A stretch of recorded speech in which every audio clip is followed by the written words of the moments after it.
mais sanções financeiras agora aplicadas ao ministro Alexandre de Moraes do Supremo Tribunal Federal e uma escalada da crise que envolve o Brasil e os Estados Unidos. O governo americano, na prática, está acusando o ministro do Supremo de perseguir o ex-presidente Jair Bolsonaro. É um movimento que tem um fundo político, mas nós sabemos também repercussão e até um embasamento econômico.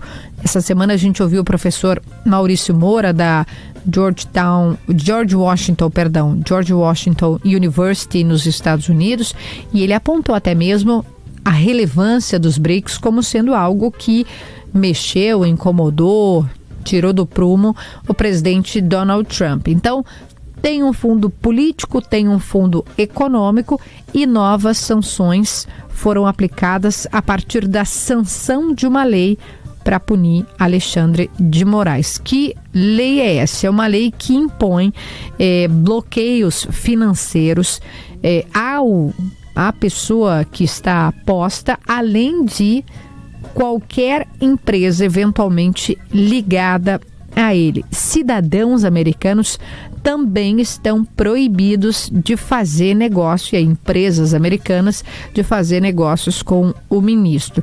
Além disso, em comunicado, o Tesouro Nacional americano detalhou o que acontece com o ministro, dizendo que as sanções serão administradas pelo Escritório de Controle de Ativos Estrangeiros, um órgão que é ligado ao Departamento do Tesouro dos Estados Unidos, e tem até uma questão que envolve transação pelo cartão de crédito.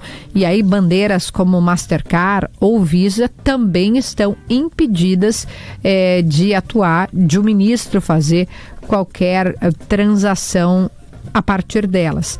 As sanções propostas por essa lei, elas são descritas como bastante pesadas e alguns chegam a classificá-la como pena de morte financeira. Pela lei PG, a pessoa não pode ter cartão de crédito, como eu vinha dizendo, de nenhuma das grandes bandeiras que operam nos Estados Unidos, não pode ter conta no banco nos Estados Unidos.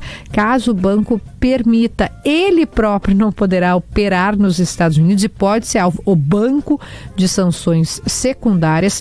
Instituições financeiras do mundo todo podem ser obrigadas, olha só, a congelar ativos, fechar contas e cancelar cartões de crédito da pessoa sancionada.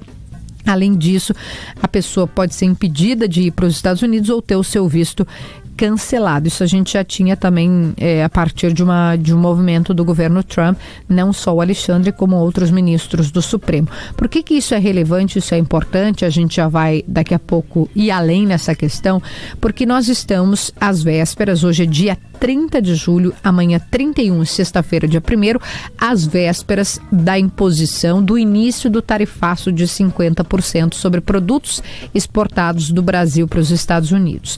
E até o dia 1º se esperava que houvesse algum tipo de diálogo pelo perfil do Donald Trump.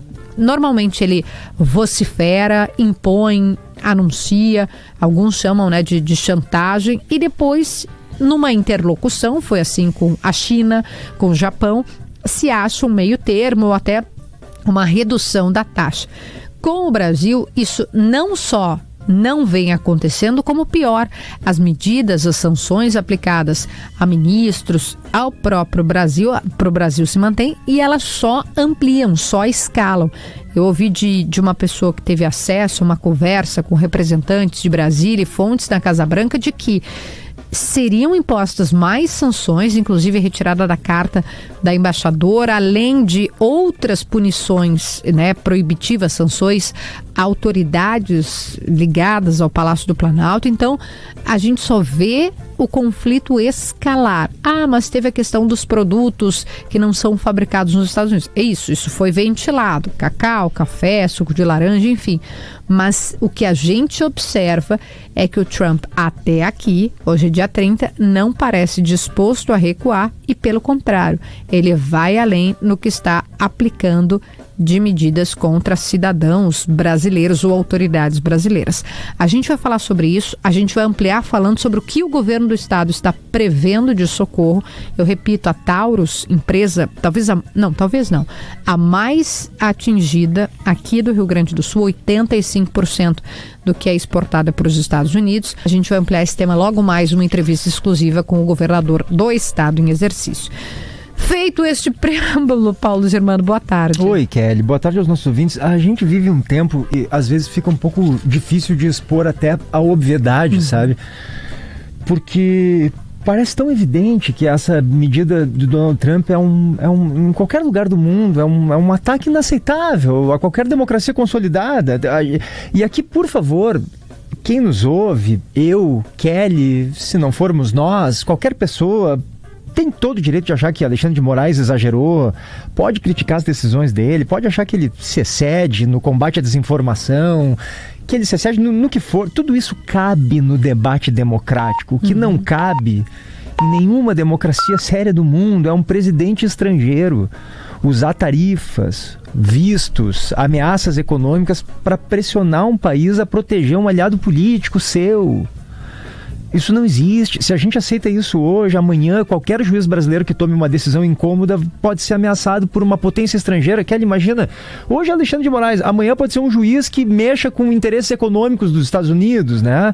Alguém que julga um caso ambiental contra uma multinacional americana. Aí o presidente vai lá e diz assim, não pode, vou botar sanção para esse país eco aí. Mas não existe isso.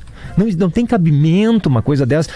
Ainda que as pessoas tenham o direito, repito, de refutar, de condenar, de divergir, de discordar de Alexandre de Moraes, e isso é uma coisa sem precedentes na história recente, né? De um país de fora vir dizer assim, ó, ou atua como eu quero, ou anule-se um poder inteiro de uma democracia que é o Poder Judiciário. Nós estamos falando de um ministro da Suprema Corte. O que eu vou fazer? Não fui eu que botei ele lá, foi o Temer? Inclusive foi o Temer, então, lá depois do impeachment da Dilma. É um absurdo isso. Não precisa gostar do Alexandre de Moraes para entender que isso é um absurdo. Basta gostar de democracia, um pouquinho só. Eu sei que tá difícil gostar de democracia, mas um pouquinho, uma coisinha assim já dá para achar que isso é uma barbaridade. Eu concordo plenamente com o PG e proponho um exercício contrário, né? Se o Lula não gostasse de uma medida e aplicasse taxação... Quando se falou em taxar blusinha da China, blusinha é um termo, né, da internet. Quando o Lula falou em taxar blusinha da China, isso deu um levante nacional... Claro. E até mesmo dos parlamentares de direita, apoiadores do Bolsonaro, teve vídeo do Nicolas.